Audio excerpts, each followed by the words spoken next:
Welcome to the What the Deal Dale podcast, episode 1. Today is November 1st. We got a very special guest for you today. We got a comedian out of Texas named Butch Clemons. I'm so excited to have Mr. Clemons here. Given that this is the first episode, let me tell you a little bit about the podcast and what we're trying to do here. So, anyone in the community that's doing anything creative, whether it's music, dance, art, comedy, etc., or maybe you have your own business, or you're helping people out in the community, we want you on this podcast because we're trying to build a platform whereby people, like-minded people, can come together and make things happen. All right? Now, before we get into the show and I bring in my guest, man, I got a couple of house cleaning things to do. Halloween was yesterday, and check the candy, people. I mean, these people are crazy out there. I know you got a lot of candy. I know the kids love the candy, but it's very important that you take the time to check out the kids' candy. A lot of you guys don't know how to check out the kids' candy, so I got a little video clip right here I guys want you to check out. All right? You can never be too safe. Now you guys got to be careful out there on Halloween. You got to make sure you inspect the kids' candy, okay? And if so it's I'm going to show you guys how to inspect the candy. So here's how you inspect it, okay? First thing you got to do is you got to open the wrapper and make sure that it hasn't already been opened. That way, if it's already been tampered with, you know that there might be something wrong with it. And then you got to search underneath candy, okay? So you take it out the little wrapper and make sure that there's nothing under the candy, you know, like a razor blade or something like that. And then you got to make sure that you check inside the candy. Hey! You know what I mean? Make sure it ain't sticked up to there like that. Let me see. Yeah. You're eating my candy! Yeah. You know what? I didn't get past the test. It was delicious. I'm inspecting this. So inspect the candy, people. Yo, after that, I swear the kids inspected the next 50 pieces of candy. They were killing that candy. But you can never be too safe, man. What else we got? Oh yeah, don't forget to set your clocks back. Spring ahead, fall back. I actually forgot to set my clock back this weekend. I showed up to work early, and you know, brothers don't never show up to work early. Matter of fact, I almost gave my coworker a heart attack. Check out this clip. What's happening? Oh,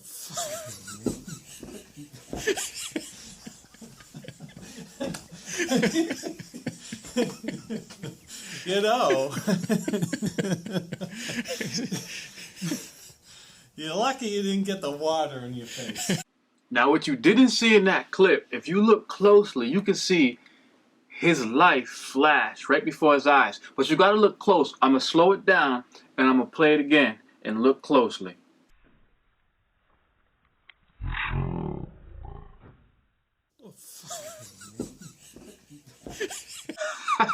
Yo, you see that dude's face, man? That was too funny, man. So remember to set your clocks back, people. I'm actually glad I set my clocks back, because that way I get back that hour I spent watching the Democratic debate. Yo, man. Usually I blow for the black dude, but what's up with your boy, Ben Carson, man? He put me to sleep, man. I ain't vote for him. You won't wake up for 4 years, man. I think I'm going to vote for Mr. Bernie Sanders, man, because he seems like a guy that knows a thing or two about some fried chicken. Speaking of fried chicken, Kentucky Fried Chicken's in some hot water, man. They just got raided. You know that, right? They got raided because they got genetically modified chickens with like 6 legs and 5 wings. Now, everybody knows they got genetically modified chickens. That ain't nothing new, but what happened was they got an anonymous tip and they found out the laboratory where they were hiding the 11 herbs and spices. So it turns out it was 1 spice for each piece of chicken. As if that wasn't already bad enough, your boy Lamar started tripping. What's up with Odom?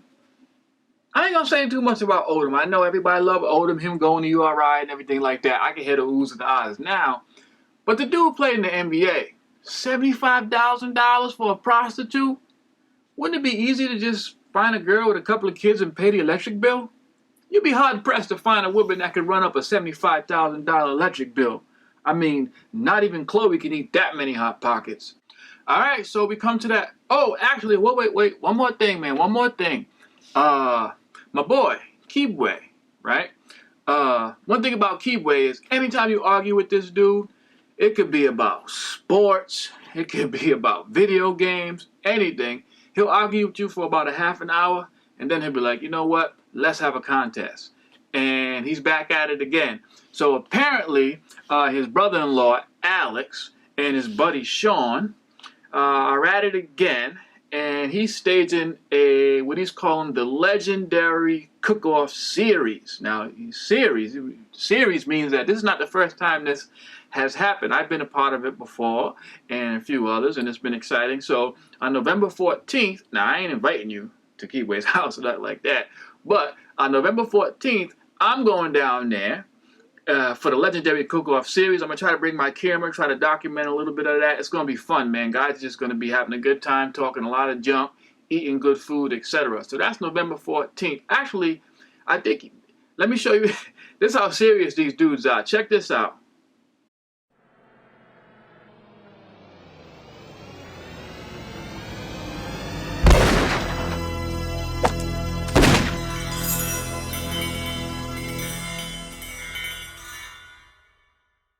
Yo, I told you these dudes are serious. They are taking cooking to a whole new level. It's going to be a good time, man. I'm really excited to do that. I hope to be able to bring you some footage. I'm going to bring my camera over there and catch all the guys talking smack. Hopefully I'll be able to find something cool to put into the next show. You know what? That's not the only thing happening the night of the 14th, because that night at 10 o'clock p.m. at Club Platforms, I have the privilege of featuring for the very funny and hilarious Mr. Rito Brown. This dude is funny. You should go on YouTube and check this dude out, Rito Brown. He got tons of videos on YouTube. I get to feature for this guy. Bad Lad, the voice of the city, is the host, and the show is called the Saturday Night Double Up. This is going to be extra exciting because I'm also getting to work with people I grew up with, people I went to college with, because the 18 DJs will be in the house. DJ Fred the Great and Craze Beats. What more can you ask for, man? When you grow up with somebody, you know, you all go your separate ways, right? But now we're all coming back full circle, and we're putting on this show together. It's great, man. If a little bit of nightlife and dancing and comedy is your thing, you should definitely show up. I'll be there.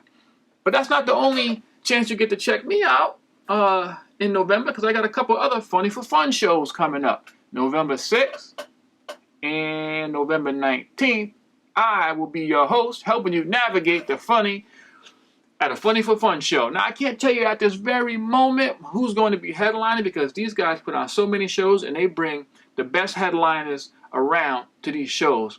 It could be Mr. Bill Simons. It could be Mike Murray. I did a show last week with the hilarious Chris Tabb.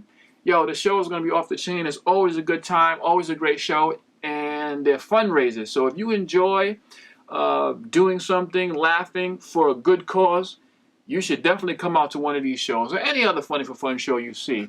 All right, so actually, if you like my Facebook page or go to my website, dalecover.com. If you know me, you know my website. You can sign up for my emailing list.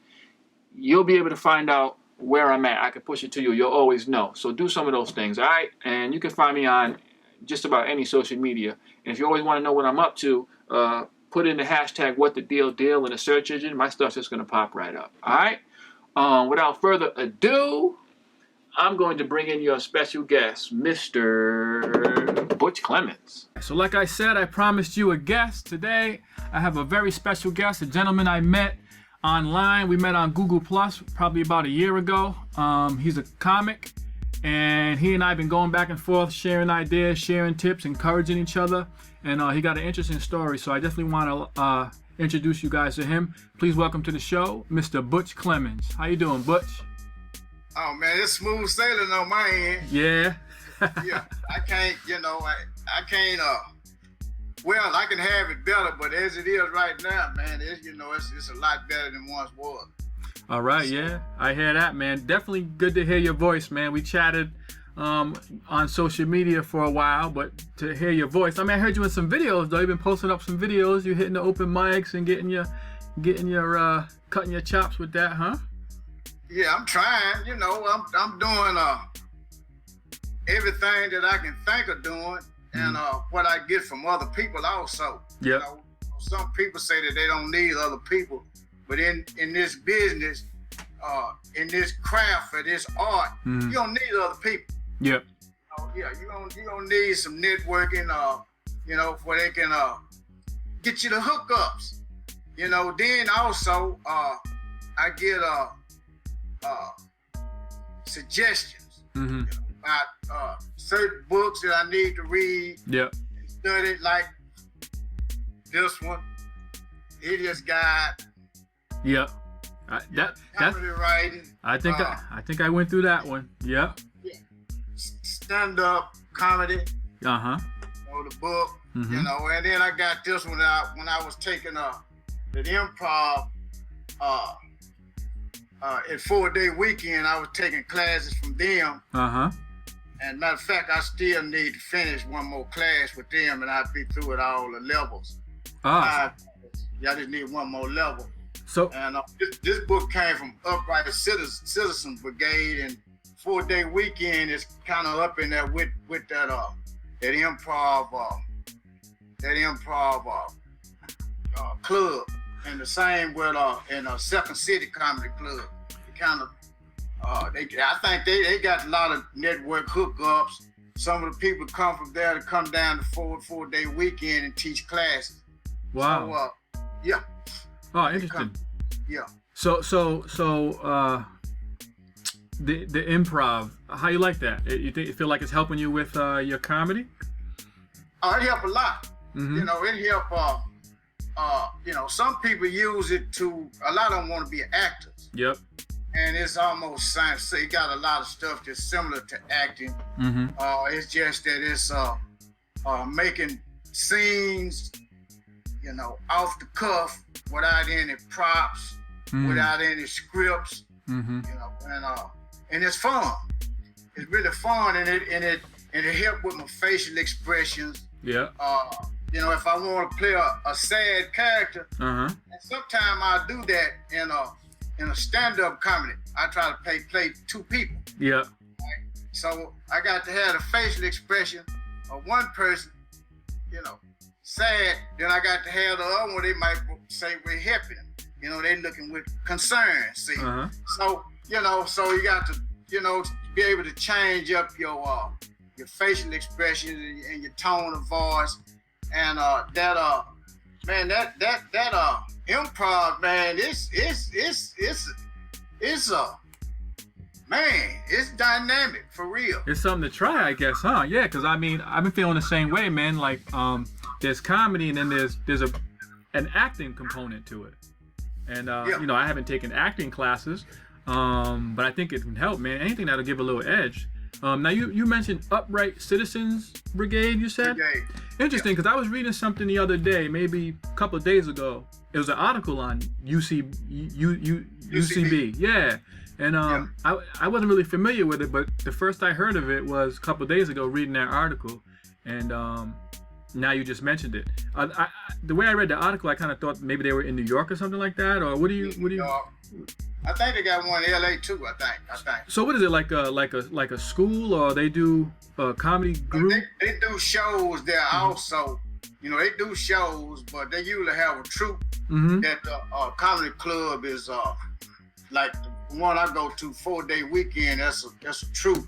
You know, them guys go all around the world. They great too, man. I see them. You know, they fantastic. I gotta check it out, man. I told you yesterday. I had a basketball game this morning, and one of the guys on my team, he does improv, and I gotta go support him, check him out, man. And he's always posting stuff, but I gotta go hit him. He's been doing that for years. Yeah.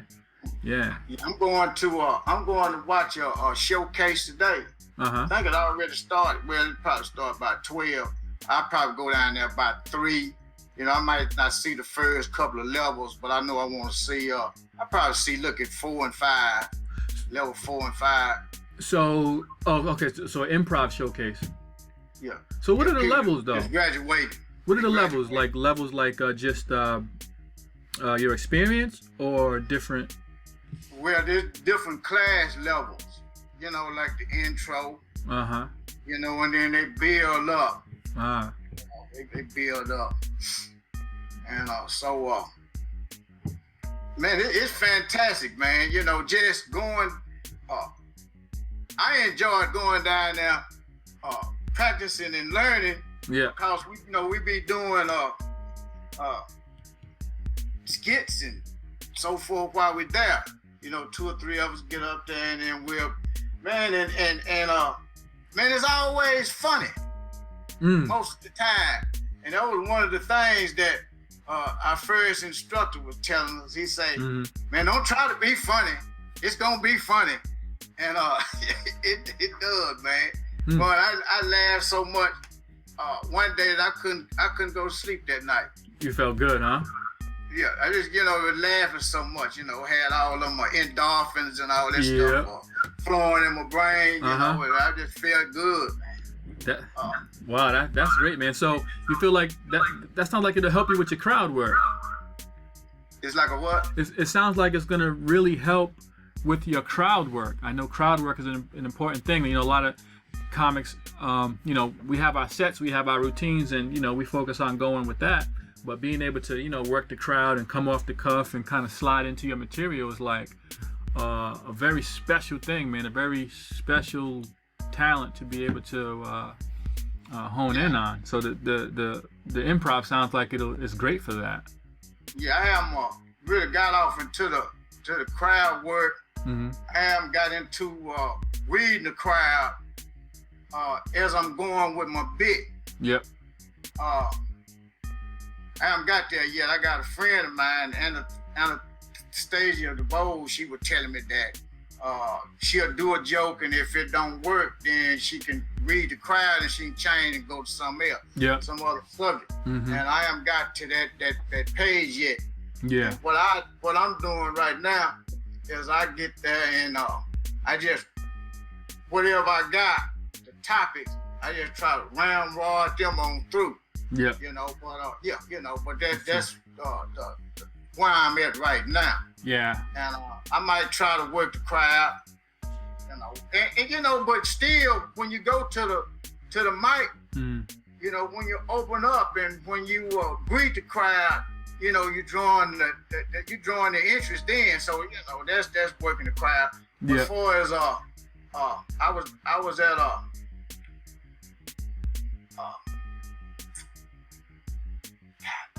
man, this comedy club here downtown. Yep. And it was a guy, and I was walking through, he was doing an open mic. Yeah. And I had on another red hat, it was a felt hat. No, I had on a Dallas Maverick cap. Okay, yeah. Dallas Maverick cap. He said, "Is that a Maverick cap?" And then I went up a little close, he drew me in. And I said, yeah, that's a Maverick cap. He said, well, I don't like the Mavericks, I like the Lakers. The Mavericks, they haven't won a championship, which they have won one, And so, he had some, he had a few people that were, they laughed on it. Yeah. But I am learning how to work the crowd like that, pick them out and play with them. I haven't been able to do that. The name of that club is Hyenas. Hyenas, yeah. It's pretty popular off in this Dallas-Fort Worth area. I think they got 3 clubs, one in Dallas, one in Plano, and one in downtown Fort Worth. So it sounds like you got a lot of opportunities out there to hit the stage. Oh man, it's a lot, really. It's really a lot between here and Dallas and in the cities in between. Arlington, Plano, and they got a lot of places that you can go and get your exposure. Yeah, you got your opportunities. That's. And I got some that I'm planning on going to. I got a Neo Lounge I want to hit Thursday. Just Thursday, all right. So you try to get up a couple times a week? Yeah. Well, my goal is to go 3 times a week. All right. Yeah. Yeah, I want to try to get 100 open mic sessions under my belt. All right. Yeah. And I went a long time though. From fear. Yeah. Fear of the stage. I don't know why, but it was fear is it's just false evidence of things that's not real. Yep. Mm-hmm. Yeah. Right. So how'd you feel when you first went? What made you say? What was it that said I'm gonna go and just despite the fear, I'm gonna go up there and face this? Well, you know, you have to deal with yourself, and you know, I had to talk to myself, you know, and had to tell myself, yeah, man, you're not gonna be able to do it if you don't go in front of the mic. Right. Nobody see how they gonna know. How they gonna know you? Yeah. You know, so I just got to the point where I just said, to the heck with it. I'm gonna go on. And so usually when I get to that point and I do it, I usually do fairly well. Yeah. Yeah, I usually do fairly well. And but I really wasn't going to see, as I am right now, really see how good I'm doing. I'm just doing it. Yep. Yeah, I'm doing it. And I got a few laughs. And, you know, I feel good with the laughs, but you know, I know my jokes, most of my jokes work anyway. Yep. You know, I use them with I use them on Facebook. I use them with friends that they'll come over to visit, man, and I use them. I know I used one about this girl. She was over here. It was a couple of them over here a couple of weeks ago when they were talking about their boyfriend. You know, and she was talking about her boyfriend. He drank a lot of alcohol, and he had a problem with erection problem. So you know, cause it's alcohol. And so, you know, the way I think now, you know, my comic thinking is automatic. Okay, I got something. Yeah. And I say, well, you know, I say, do he be knocked out? She said, no, he don't be knocked out. His penis be knocked out. But I say, well, you need to give him some Viagra or something. She said, I done tried Viagra, Cialis, I done snapped it, and I done did everything to it. I even stuck a pin to it, and it meant it wouldn't even move. I said, well, you know, this thing we probably would do to him, you know, is cut him loose or cut it off and put a bionic one on there, you know, and take that other piece and have a funeral. I said, I don't even think it needs, it deserves a funeral. That thing needs to be cremated. It just took all the way out of existence. You know, so, you know, I'm just so grateful that, you know, from learning how to write and watching other comics so much that I just think like that now. You know, I hardly ever be depressed. You know, I go to the doctor's office. They say, how you be cracking jokes in the doctor's office? You know, I be laying back on the gurney and telling the doctor, you know, and it was warned that he was doing a cataract surgery. And he's pretty good. You know, he's a funny guy too. I want no you know, funny I said, doctor. man, you know, it's one thing that I don't like about you, man. You know, and the nurse would say, why you don't like the doctor? I say, cause he can tell jokes better than I can. You know, so, you know, I just see everything with humor. Yeah.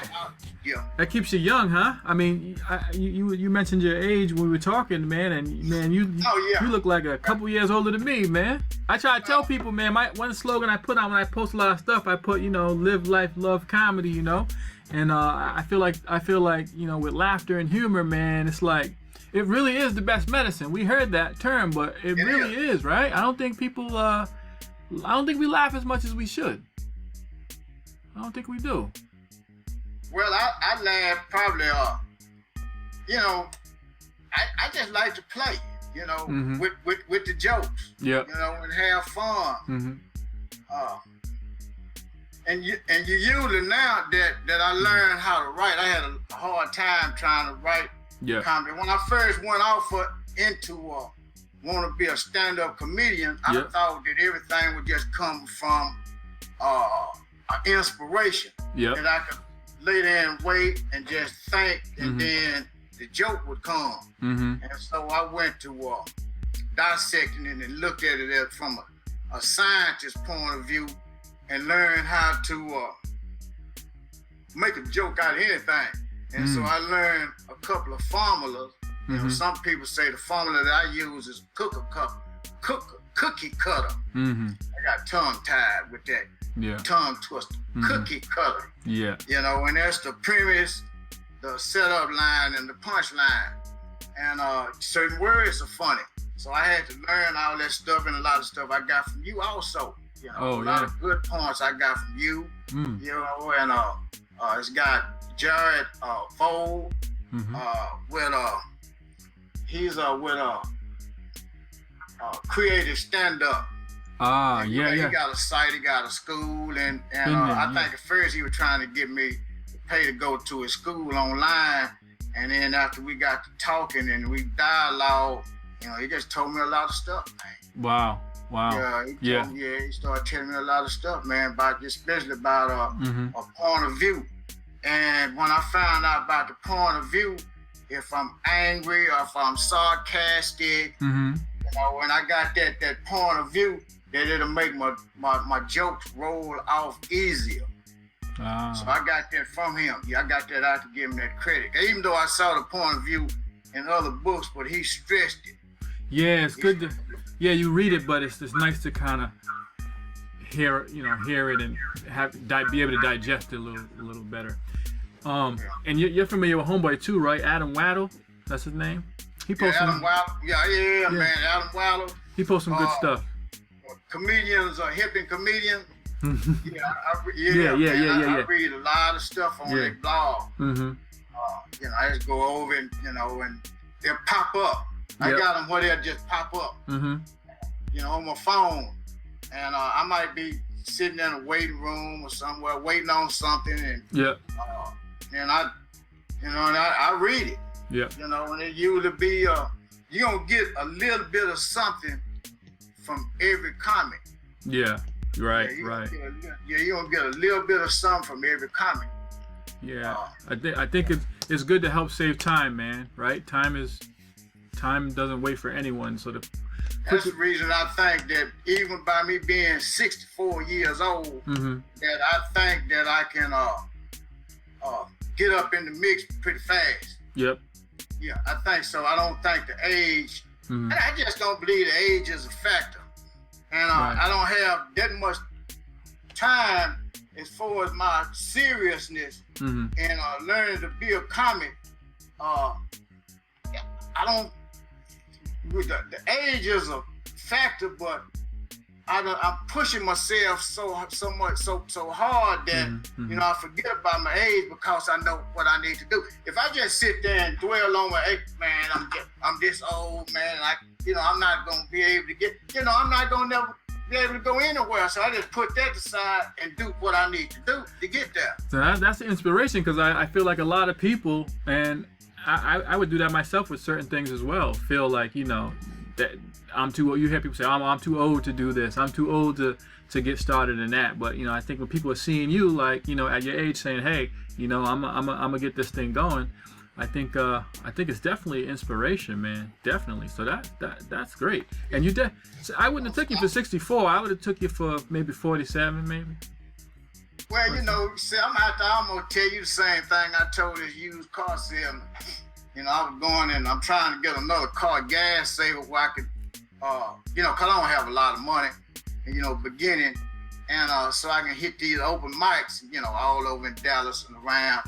Sometimes I have to drive 60 miles, back and forth to get to them. And so I talked to this guy and he was telling me, it's like, man, I didn't think you was that old, man. I thought you was, 47, 50 years old. And he was telling me about, I said, man, where you learn about being a used car salesman? He said, man, I went to some seminars and, but man, really, I want to build a relationship with you, man. Because I always want your business all the time. I said, that sounds pretty good. I said, you telling me some stuff that you want to do for me. I got something I want to do for you also. And he say, well, what is that? And I said, I want to put you in a contest. He say, what kind of contest is that? I said, a line contest. You know, I just like to play, man. You know, I can't take life as serious as some other people do. Yeah, You know, I'm not gonna let stuff in the world give me a heart attack. Right. I want to see that dude's face, man. Yeah, I can be in pain. I can be in pain, and I make something out of that. I was getting some fluid drawn off my knee, and man, it hurt too. Oh yeah, it did. Yeah, it really hurt, man. And so the guy, he was sticking the needle in, big old 20 gauge needle. Mm-hmm. He was sticking it in, man. Man, it was hurt. He didn't give you no. He didn't give you another needle. He didn't give you a needle before that. And so he was saying just relax and breathe. You know how them doctors, they use relax and breathe, so they can get you off guard, the tension off guard, or they can stick the needle in a little further. Yeah. When he say relax and breathe, he'll stick it in a little further. You know, and I clench up, and he say, you don't want your wife. It was a lady went with me. You don't want your wife to see you acting like that. And as he said that, he stuck the needle in a little further, boy. I screamed like a little girl. I screamed like a little girl. He stopped. And he said, hold up. You know, I was almost like crying like them little babies when they first get their shot. Yeah. You know, I was almost crying like that. Yeah. Almost, and so not quite, but almost, but I holler. You know, and so then I said, well, what I'm gonna do, I'm gonna go on fight it through. I'm gonna let him go on get it in, wait and get this stuff out.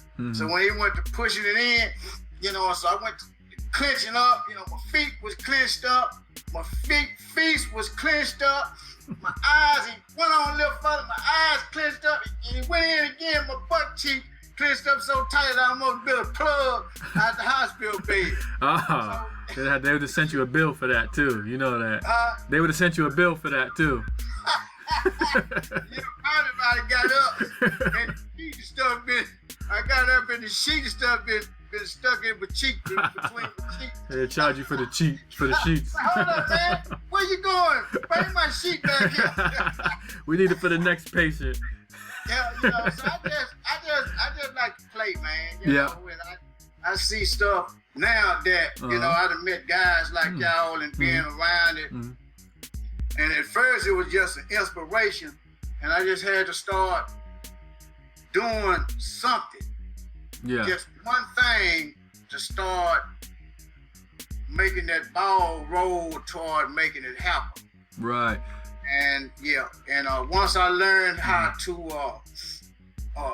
the mechanics of a joke, you know, sometimes, you know, I write, my jokes come out better when I write them, but it's sometimes I can just be in a conversation and I see something and then just take off with it. It'd be a joke, Yeah, right. I find like when I sit down and write, it's kind of hard to say, okay, I'm gonna write jokes today, and then just write. It's like really hard. But sometimes when it comes from like just certain situations in life, I find that it's much easier. But you got to pay attention, which is good. It seems like you got. I'm just listening to the stories you're telling now. It seems like you got a lot of stuff to talk about, man, because you've been through a lot of things. You know what I mean? So it's like that's the good side of.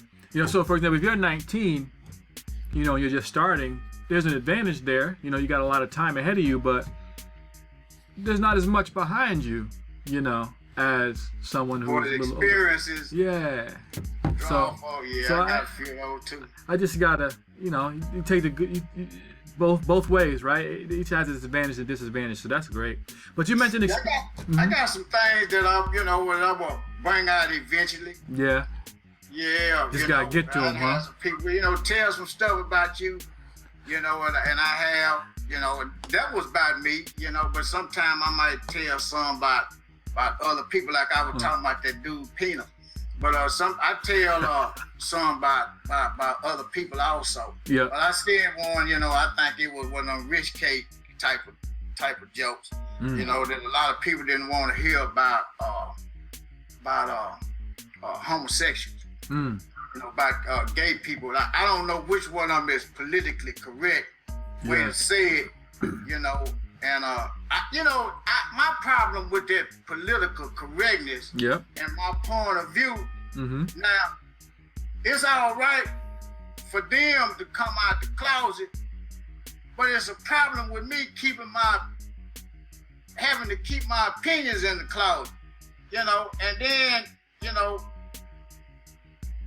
I know that a lot of the politicians, man, a lot of them don't use no political correctness. You know, they. Oh yeah. Like Trump, you mean? Yeah, like Donald Trump. Yeah, man, he don't have no political correctness. I feel like I think we're too politically correct, and I think lately it's been really bad. I think we're too much on eggshells when it comes to this stuff. I think especially with comedy, that's what the good thing about comedy. I mean, I've seen comedy and I've been kind of offended because, you know, people love to sneak in a nice black joke, right? And I'd be like, you get a little offended, but you got to take it all in stride, you know what I'm saying? Because, you know, you can see the humor in it, so, you know, as long as it's funny, you know? So I think that stuff kind of has its place, and I think comedy was one of the last places where you could actually explore those topics, you know? Like you said earlier, comedy it's not really talking about the good stuff. It's kind of taking the controversial stuff or the bad stuff and kind of flipping it and making it into something, you know, worth laughing about. That's the only way. That's the only way really it's gonna be funny. You can't make good funny. It got to be where you can start off with the good, with the premise, but you got to turn it into bad. Or you can take the bad and you make it worse, and that's where the funny comes from. And I feel like that's one of the reasons why a lot of people like Trump, because he represents people saying, "The hell with that. We don't want to be politically correct. You know, we want to be able to speak." It'd be nice if he knew what he was talking about half the time. But I have to admit, I kind of enjoy seeing someone just, you know, not being afraid, and he backpedals a little bit here and there, but, you know, for the most part, not being afraid to just, you know, say it like it is, because no one really does that. I think that's part of the appeal, you know, part of the appeal. I mean, you know, besides trying to send the Mexicans back to Mexico and all that kind of stuff, I mean, you know, I don't agree with everything he's doing and talking about, but I could see why people are giving this guy the time of day, because he is speaking up. Now, will I vote for him? It ain't too straightforward. I might vote for nobody, but yeah. So he you know, it just well, you know, you can tell that he's really not politically correct, because you know, even the way, you know, that he his hairstyle. You know, that's not politically correct. It'd be, you know, almost like he got a cap, you know, so many satires and, you know, jokes and stuff on his hair, man. God, he might really gonna do like I did, gonna cut it out. You know, they're gonna cut the stuff out, man. Money can't buy happiness and good hair. That's basically what we learned from Donald Trump. No, he can't do that. No, he probably could buy, you know, some hair. You know, I done seen some of them guys be trying to get poking them dots off in the head and them implants. Hair club for men. Yeah. It look like a microphone. When they get through putting all them hoes. Is that what inspired you to do comedy? Yeah, man. Oh, that's funny, man. That's funny. You're gonna see it. You're gonna see a dude at your show one day. You're gonna be like, "Oh man." So it's all about having fun, though, man. Yeah. And, you know, I think that now that, you know, it takes the improv also helps with by me being a shy person. I'm very, very shy. You know, it might be a lady that want to talk to me, and you know, I get so tense and scared that I find some kind of excuse to run away. and that's with meeting new people also. And so Yeah. The improv, it done taught me how to build a dialogue. Mm-hmm. They got a deal in it called, a skill in it called line building. Yeah. You know, when somebody say something, then you can build off of on it. Mm-hmm. And so it helps you also to think on your feet. Because you have some business people that take the improv not to just really learn to be an improviser, Yeah. but also to use it in their business where they'll be quicker on their feet. Yeah. So, Yeah. So, you know, in the comedy business, I understand that, you know, you got to build a network, and the only way you're gonna build a network is you got to get in there and socialize with the people. yeah. You know, make your presence be seen. Mm-hmm. You know, find some kind of common ground, something to talk about. Yep. You know, to make people like you. You know, Mm-hmm. even if your jokes are dead, they still might give you a shot because they like you. Right, You know? right. They say, he Yeah, wasn't funny, yeah. but he sure is a nice guy. Yeah, I hear you. Yeah, Come on, man. You know, I give you 5 minutes. You Right, know, right, I'm right. in between something. Yep. Yeah. But at the end of the day, yeah, I hear you. At the end of the day, man, if you're able to put butts in the seats, man, I think that puts you in a good position, right? Because that's what it's all about at the end of the day. Help them sell I'm those. hoping that, you know, even like this podcast, even up there in New Jersey, you're in New Jersey, right? I'm in Rhode Island. Rhode Island. You know where that's at, right? Huh? You know where that's at, right? Rhode Island. Yeah. Yeah, you up in Rhode Island. I'm in Fort Worth, Texas. This is great, right? I'm happy that we're able to just sit here and talk like this. You're in Texas, I'm in Rhode Island, and we're just sitting here doing it like this, collaborating like this. This, to me, the technology is amazing. So I think that's one of the good things. You need to look at the different eras, you know. I think gone are the days where, you know, a comedian gets discovered, you know, or gets noticed and they get put on, you know. I don't think we live in a world like that anymore.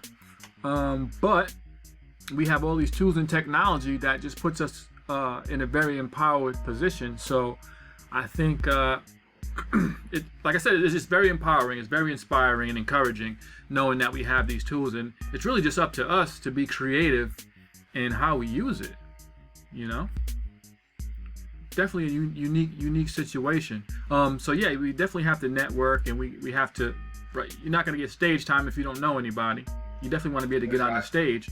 I'll make me some stage time though. Yeah. I went in a hamburger place yesterday, and a friend of mine, you know, I said, I'm going over here because I know they make every now and then I want some a hamburger, the kind that give you got high cholesterol, and you know you got the grease dripping all down your arm. And bacon on it. Place right there over in the Eastwood area. Uh-huh.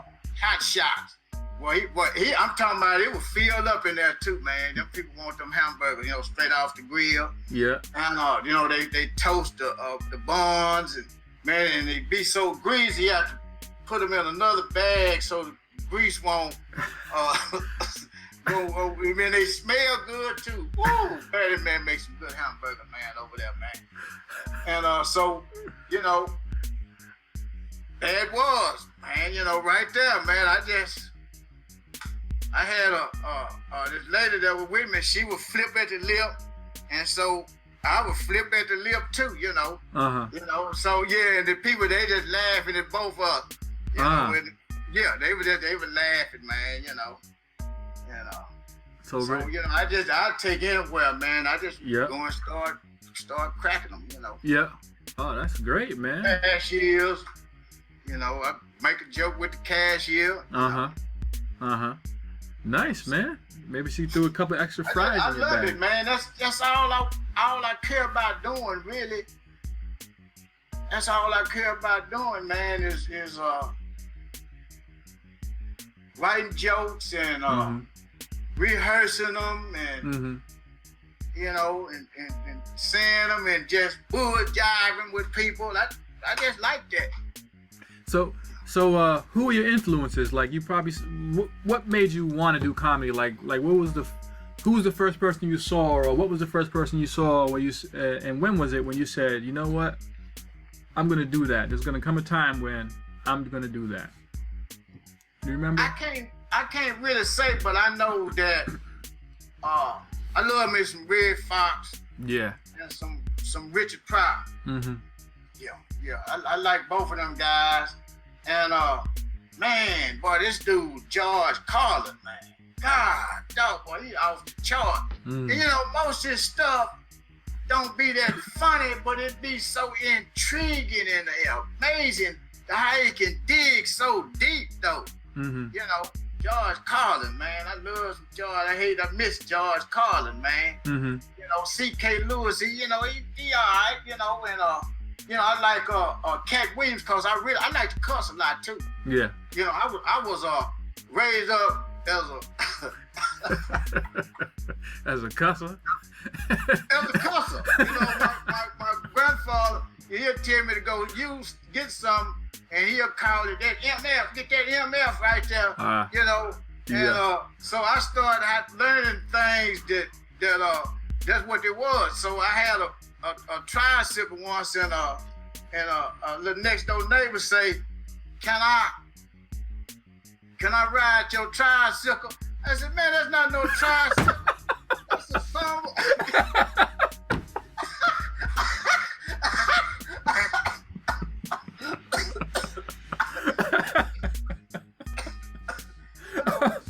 It was so bad that I embarrassed my grandmother. She take me to church. I didn't know this after I got older. She told me, they told me not to bring you back to church anymore. I said, why did grandma say you cussing all in the church? You know, it's really not funny because, you know, I'm not a Christian, but I respect Christianity a lot. It's being the cornerstone of the black community. A lot of stuff that came from that though. So, you know, like now I go, I'm not gonna use no profane language in it. I'm gonna act accordingly. I go sometime too, but I'm gonna act accordingly. You know, so politically correct. Yeah. So, but I was raised to be a cusser, not a cursor. You know, that's a little bit too proper. You know, when you put the R, C-U-R-S-E-R, no, man, I'm a cusser. You know, C-U-S-S-E-R, come on, I do it hard, man. You know, okay. But all next month, starting tomorrow, everything I do for my writing and my jokes, I'm gonna practice on writing clean jokes because I got ran out from an open mic once. Really? I think it was the first one, yeah. Yeah, man, we don't want all them F-bombs and you know, and all that stuff, too many of them in there, you know. Mine was full of them, you know, like Cat Williams them. Yeah. Yeah, man, I'd be full of them F-bombs, man. And that's it. At an open mic, huh? Were there other patrons there, like people at the bar or regular customers, or was it mostly comics? No, it wasn't. Really just had a little room in a comedy club. They had the room set where, and that was all was in it was people doing the open mic. And they still didn't have. They didn't want to have that. Some guidelines. Yeah. They wanted to go by. That's gonna make you better, though, man. At the time, I didn't know nothing about and at the time, I didn't know no clean jokes, and most of the jokes that I was doing at that time was excrement jokes. I had to get away from that too. I said, hold up, man, I got to come up with something else. Everything is about loose bowels or bowels flying everywhere type joke. But yo, I'm sure there's a lot of 64-year-olds that eat that stuff up. They'd be like, yeah, that happened to me too. But I found out also that you want to be careful about using them type of jokes because people be in comedy club, you know, they be eating, you know, that high price food and stuff. They be eating and drinking and you know. Matter of fact, I was at a show. I took a couple of sisters of mine to see Earthquake. He hits hard, man. He don't stop. He hit hard, man. He don't. And the guy was he was cracking jokes. They wasn't no bowel movement jokes. They were just so funny and back to back. And I was trying to take a little drink out of my drink, man. I spit stuff all over folks. I apologize to people, man. You know, so you know when you say that, sometimes people lose their you know, their appetite. You know, some people got weak stomach. You know, they can say anything. It don't bother my stomach, but I have to have concern for other people. Yeah. Also, yeah. Right. I hear that. Just learning the rules and stuff. Yeah, man. So where do you see yourself in the next few years? What is a successful career in comedy for Butch Clemons? What does that look like to you? Like, how are you hoping it to work out for you? I want to be in front of a large crowd, man. At least 1,000 people or more. Yep. Yeah, I want to do a show in front of them, and I want to walk out on them like you said. You know, Clint Eastwood when he be walking out that fire. You saw that. Walking out like this, man. Yeah. I want to walk out like this man here, like Clint Eastwood. You know, standing tall after he shot up the town. Yep. In slow motion, right? In slow motion. Yeah. I hear you. You know what? We're a lot alike, man. Because that was my thing. I just wanted to. The first thing I wanted to do was I just was like I just want to be able to be in front of a real sizable crowd and be able to make those guys laugh. Yeah, man. That's a good feeling, man.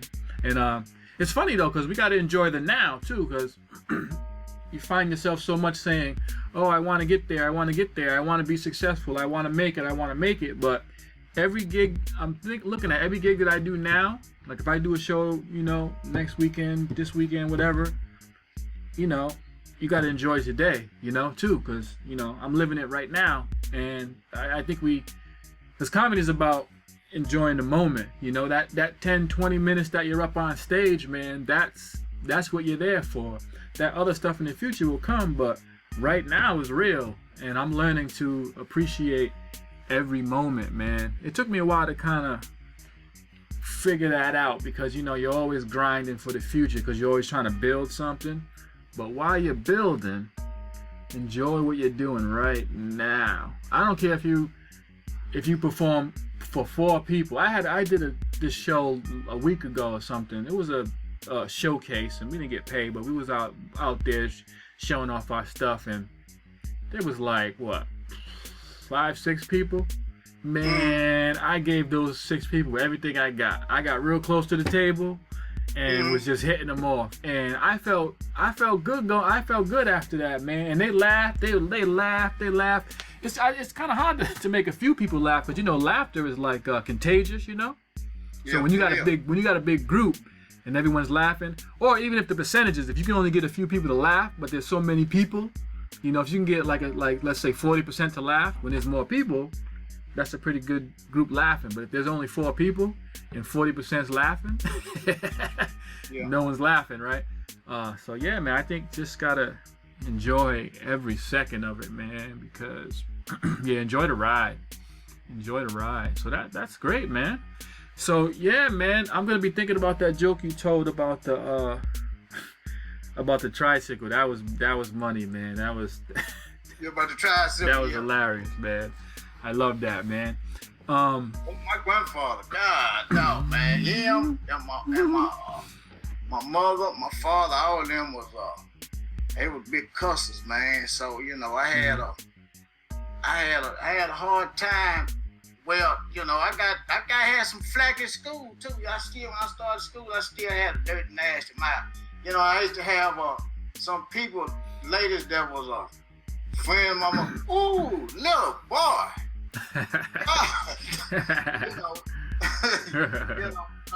you know, but the human mind is such. It is so great. From my understanding, the mind is the most miraculous piece of machinery in the universe. And I take the mind as the greatest miracle that a person will ever get in their life, and they was given it at birth. Some people don't get it, but yeah, I hear you. Yeah, but it's some people don't understand how powerful a force it is, and they really don't take in account of all the stuff that man has made from his mind in the universe. To make an airplane all that weight with all them people fly through the air, man. That came from a mind. First, it was just an idea, and then they made it manifest into reality. Yeah, taking part from the earth, and made iron and aluminum and everything to build the engines and all that came from the mind. And I don't think that being a great comedian would be that difficult. It's building a jet, I don't think that'd be that difficult. Well, that's just the way I feel about it. I hear you. I would add this to that as well. When you look at the end product, the jet, you got to go back to all the small inventions, all the little ideas, all the little dots that have been connected throughout the years, right? So, for example, we take what's the guy, Steve Jobs and Apple, or Bill Gates. Yeah, and these man. guys, we look at these guys like, wow, look what they created, right? And rightly so, these guys get the utmost respect for what they've done. But you also have to look at every small invention, every small idea that has gone back to the beginning of time that contributed to his invention. You know what I mean? Yeah, they build up on. He didn't just wake up and say, I'm gonna create a computer. I'm gonna create an iPod. Someone had to create fire. You know what I'm saying? You know what I mean? Or find fire, etc. So there were so many little things. And so as a comedian as well, you also have to take into consideration too that the history from where we come from and all the way until now. It's like we're just building, and we talk about a lot of the guys that are sharing information and and really kind of helping us along the way and helping us put in perspective. I think that we have a chance to be better because we're benefiting from the discoveries that they've made long ago. So I think we're definitely in a good time, and we also have so much technology as well that you look at a guy like Kevin Hart. He's unreal because he's a good comic, right? But he's also taking advantage of technology. Like his marketing is like he's a businessman first, and studying a guy like him is Steve Harvey. Yeah. Yep. These guys are multiple platforms, and that's the thing too, you kind of think, all I ever wanted to do, I tell you, was stand up. Like I just wanted to stand on a stage and just tell jokes. That was just what I wanted to do, and that's what I am. I'm also thinking as well that I have a lot of jokes that may not be best expressed in a stand-up manner. Like maybe a better way to get that out would be a skit or a cartoon, or you know what I mean. Just some it's just the idea. I feel like there's not everything I can feel comfortable saying if I just put it on stage, but I could draw a cartoon or do something like that. And I think it's great that we have all these different outlets. So I'm definitely thinking of different ways to express that, to be able to get that information out there. I think we have so many opportunities though to be able to do that. I think we do, which is great. But it's up to us. It's up to the individual to want to do it. Yeah. You just can't sit back like a spoiled child in luxury and look for something else other than yourself to use your mind for you. Right. You know, you have people that will take advantage of you if you don't know how to use your own mind. Right. Right. Why don't you bang these nails in? Or you'll be sitting back like they got Empire. I like that show Empire. I hear some people say they don't like it, but I don't like it. I'm but mixed. It's time when it come on. I like to go over there to Arlington Improv and do an open mic on Wednesday nights. And I think that, you know, I'm just sitting there in a semi-stupor looking at other people enjoying their life, doing what they like to do is act, and they making money. And I'm just sitting there looking at them, you know. And so I said, man, I got to go and work on me. Yeah. Try to get myself out there, right? You know? Right. Yeah. So I can entertain some people. Uh-huh. You know, but so sometimes you have to make them sacrifices, man, you know. You know, you got to make them sacrifices, man, you know. Sometimes I sacrifice sleep if I be on, especially when I first started trying to learn how to write jokes. Man, it was hard, man. Was it? I didn't think I was gonna get it, but I just kept on, and I read a little bit, and I try to write, and I read a little bit, and I start finding the keys, you know.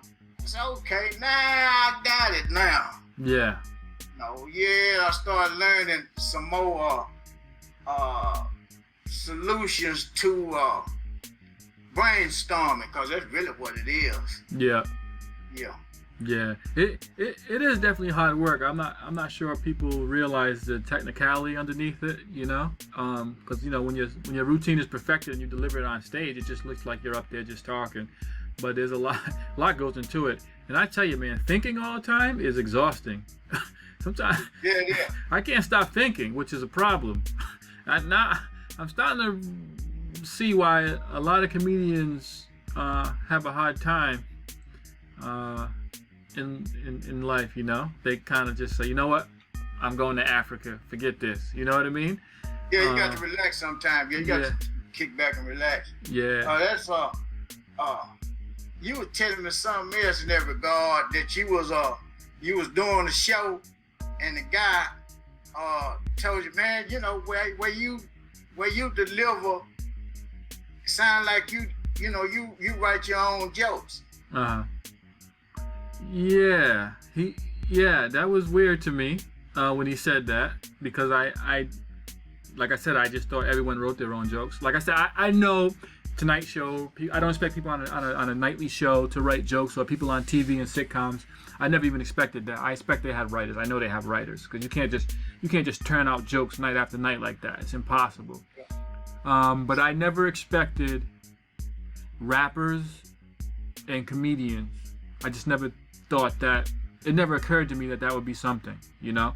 And I'm seeing, what's that, Drake and Meek Mill or whatever, that they're going through with that, ghostwriters and all that kind of stuff. So I guess that's creeping in. Music, songs and stuff, yeah, I know someone write, you know, Babyface wrote all this music and stuff, and someone sings. I get that. I don't even know why they're mad at Milli Vanilli. You know what I mean? What are you mad at those guys for? As far as I'm concerned, they put on a good show, right? They got together and they said, we're going to produce this product and you're going to love it. Hey, found out it wasn't them and ruined their career. That was a problem for me. But what are they doing? Lip syncing? They were lip syncing, yeah. I mean, yeah. I mean, we liked it, right? I mean, whatever. I ain't mad at them. I mean, I don't know. Yeah, it was tough for them. But now we got auto tune, which is not much different. Yeah, they were lip syncing. Yeah, they did. But they went down fast after that. And you know, in hip hop they're doing it. But yeah, in comedy I never expected that.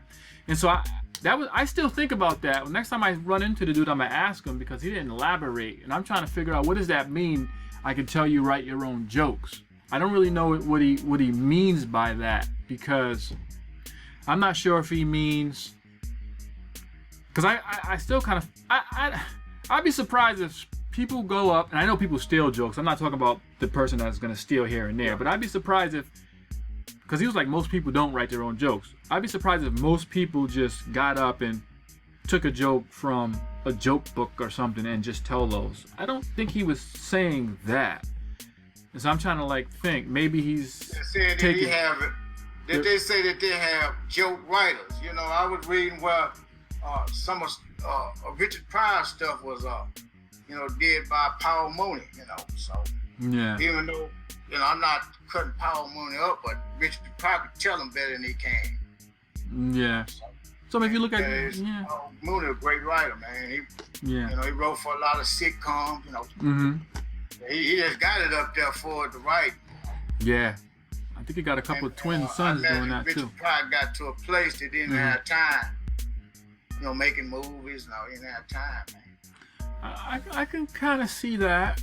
Yeah, see people going by, they'll go and pay a person for a piece of their jokes, So, that's reality too, because it's a show and a lot of comedians are wind up being good actors also, Yeah. Yeah. Yeah. I guess maybe there is some leeway for that. I mean, like you said. But I done seen myself sometime. I go over and over and over on a joke, and I come back and I videotape it, and I come back and I look at it. Nah, that's not gonna get it. I sound a little bit too dead. Mm-hmm. My movement, my body language is not right. Mm-hmm. And I go back and I do it several more times. It's okay. I ain't leaving it alone now. Yeah. I kind of got it. Yeah. Interesting. But I'm still not where I want to be with it either. And it just take a lot of practice. Yeah. Yeah, it take a lot of practice, man, to get that timing and all that stuff together. It take a lot of practice, man. I think it's one of those things where you'll probably always feel like there's more for you to go. And I think that's what's going to drive you. Once you get to a place, I feel like if you're like, okay, I made it, I've done everything I need to do, you might just start hiring people to write your jokes. Some jokes is easy. Some jokes just so easy, man. Yeah. Sometimes I get an inspiration. Mm-hmm. Like a couple of days ago, I got an inspiration on about cell phones. How much I love cell phones, and I really do. I can talk to my friend on cell phone. I can use it to Facebook people. Mm-hmm. I use it to Instagram people, and then sometime I be with my girlfriend when she goes to sleep. I can get her cell phone and check who she been text messaging.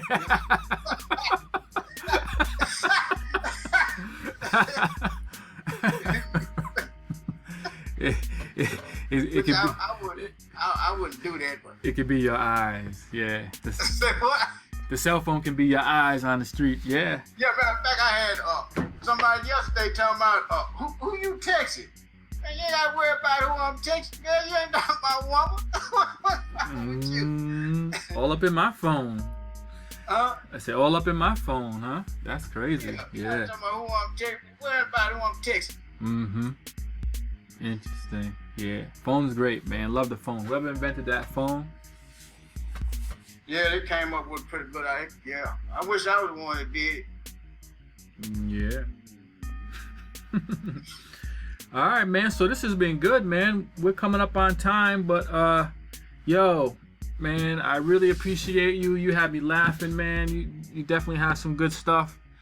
I really hope to see you in front of those 1,000 people really soon, man. I'm really looking forward to that. And I'm gonna definitely keep up with you on social media like we've been doing. This is good. Oh, I seen you changed your profile picture on Facebook, man. That's scary, man. I was Halloween joint. Oh yeah. As a matter of fact, I had an invite, which I'm gonna go to a Halloween party. Mm-hmm.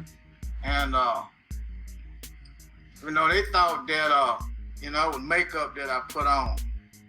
Which you can do that, but it was an app on there. Halloween face changer. Yeah. And I did that and move the stuff around and put it in front of my eye and and move it around and put it in front of my mouth and and then you got to stretch it out and make it fit. And I had to do that about 3 or 4 times before I kind of came out with one. I said, well, I'm tired of messing with that's good enough right there. I just sent that one out like that. Yeah. I was looking. I had to zoom in. I was like, is that? Because I wasn't sure. I was like, is that makeup or did he use it? Because it looked good. It looked good, man. Yeah. So yeah, man, definitely. Thanks for hanging out this Halloween, man. As we close out October, November, looks a good month ahead. A lot of comedy to be done. Stuff starts picking up when the weather gets cold. So that'll be not in Texas though, right? Isn't it always hot down there? No, man. Well, no. It get pretty cold, but not as cold as what y'all are called cold when y'all have snow, up 3 feet high. And rising. It's really scary to us. It's almost looked like that face that I made yesterday. Yeah, you guys but closed down down here school. we can get probably about a half inch of ice. Man, they close all the schools down. Yeah, you close the whole state down, man. They close the whole state down, man, just for a thin little sheet of ice. It is bad when you're not prepared for it, though. We're used to it, so. But yeah, it's been bad, man. Y'all say, man, that ain't nothing, and it'll get 60 degrees down here. People got their overcoats on, Oh man, 60. I'm wearing shorts. Yeah, I'm wearing shorts. Yeah, because the blood. Man, it's cold out there. Blood is thick. Yep. So yeah, man, I wish you definitely have a good holiday, man. Because Thanksgiving is coming it's right around the corner, man. Yeah, right it's around the gonna corner. be great, man. I got I can't cook. No? No, it ain't so much as I can't. It's just that I don't like to. Mm. And I spilled the beans with my baby sister. Mm-hmm. And so she wanted me to bring some greens because I was telling I got another aunt of mine, and I used to take her to shopping sometimes, grocery shopping. Mm-hmm. And she had some surgeries on her eyes, so she couldn't drive. Mm-hmm. And I'd take her, and she can cook pretty good too. Yeah. One of my favorite cookers. I like her food. Mm-hmm. And so I say, hey, Dorothy, how you make them greens? And she went to show them in the store. She was telling me how to tear the leaves out. So, and she told me what to put in them and all that for the season and all. So I made some, man, and man. They came out good? They came out man, good? I stayed by myself, but I made them greens, and I tasted. Man, I made sure all the doors and stuff was locked. Man, the windows were closed. We couldn't better come in there and want some of. You want nobody touching your greens, huh? Wow. Yeah. They were that good? All right. I told that to my sister there, and so she I know you can cook now, so you can. She ain't saying them exact words, but bring some of them greens that you talk about. So. Bring the greens. All right, hey, you gotta start somewhere, man, right? You gotta start somewhere. So you're the greens guy. Take a little bit off of her. That's good, man. No, cause she's gonna make greens anyway. She's the best cooking. Well, she cooked pretty good though. She both of my sisters, they cook pretty good, cause they got it from my mama got a certain taste. She had a certain taste, and the way she seasoned her stuff. So both of them is kind of offshoots of her. But my baby sister, boy, she think, I remember when she was a little girl, she like about 17 years younger than I am. Mm-hmm. And I remember when she was a little girl, she was like make cookies and all that. She said, well, I was just playing then. I cook now, So she do pretty good, man. So yeah, I always be looking forward to that too, cause I really don't eat right, cause I don't like to cook, man. I be frozen food or fast food, greasy hamburgers, and now I started eating right, kind of right a lot when they was the cardiologist lied to me and was telling me about that. Yeah, man had me on about on a 8 or 9 month scale. Had me, I was doing everything right. Yep. Talking about a thoracic aorta valve being being enlarged. And I went probably a few weeks ago, and he said, "Man, everything is all right." No, it's not that bad, you know. But he had told me last year it was a year checkup, and he told me that I was all right. He was telling me, "I don't lift up nothing heavy, man. You gonna make it around and make it bust." And you know, man had me scared to death, man. You know, I was almost scared to breathe, man. I can't breathe. I can't breathe too hard. You know. I was ready and make that aortic valve bust. You know. The comedy. Can't laugh too hard either. You know. The comedy was a miracle, huh? Comedy was a miracle. So everything's coming out all right, man. I'm in pretty good shape, man. You got some funny doctor stories. My age also, yeah. Yeah. I don't need no Viagra and all that stuff either. You know, I'm in pretty good shape. You don't gotta cremate it. You don't have to cremate it. No, I ain't got to do all that.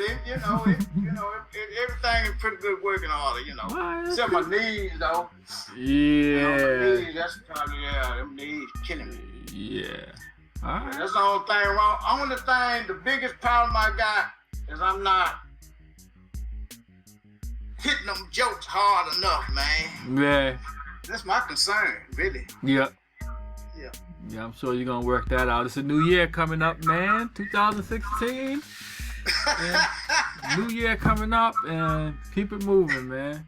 Yeah, so, that's my concern, man. Mm-hmm. Is them jokes. Yep.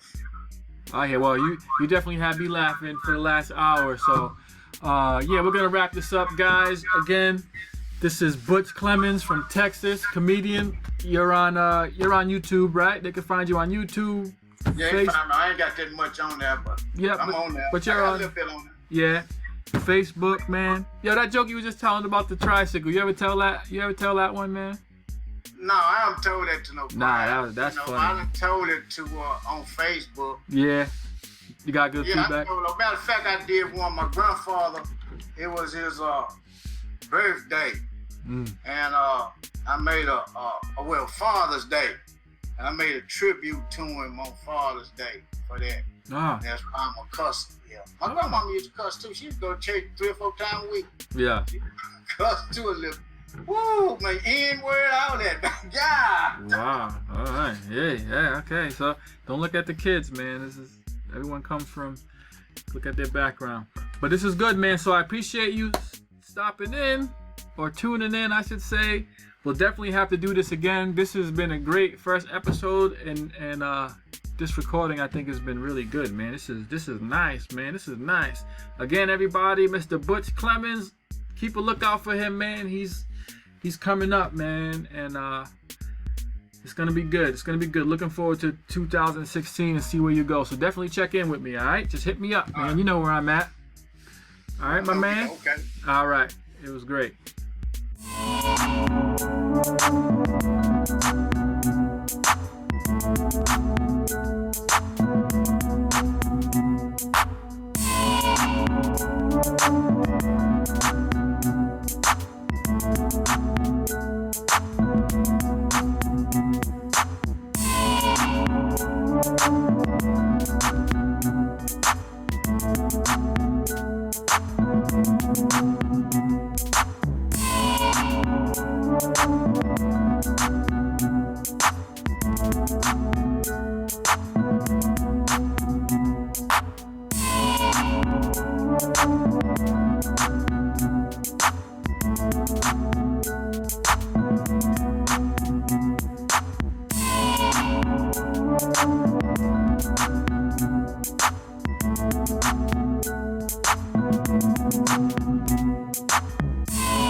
Thank you.